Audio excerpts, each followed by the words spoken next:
To my channel বর্ষা ব্লগে তোমাদের সবাইকে স্বাগত। আশা করি তোমরা সবাই খুব ভালো আছো, আর আমিও খুব ভালো আছি। ইউটিউবে ভ্লগ ভিডিও দেখতে আমি খুব ভালোবাসি, সেই জন্য নিজেই একটা ভ্লগ ভিডিও চ্যানেল খুলেছি। তো প্রথমেই আমি তোমাদেরকে আমার পরিচয়টা দিয়ে দিই। আমার নাম বর্ষা বেরা। আমি দক্ষিণ 24 পরগনার ছোট্ট একটা গ্রামে বাস করি, আর আমি মধ্যবিত্ত ফ্যামিলি থেকে বিলং করি। তো আমার শিক্ষাগত যোগ্যতা হলো আমি উচ্চ মাধ্যমিক পাস। তো আমি লাইফে কিছু করতে চাই, সেই জন্য ইউটিউবে এই ব্লগ চ্যানেলটা খুলেছি।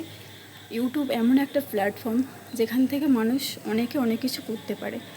তো আমি আশা করব তোমরা সবাই আমাকে সাপোর্ট করবে, আমার সবাই পাশে থাকবে, কারণ তোমাদের সাপোর্ট ছাড়া আমি লাইফে এগিয়ে যেতে পারবো না। গুড বাই বন্ধুরা, পরের ভ্লগ ভিডিওতে আবার তোমাদের সাথে দেখা হবে।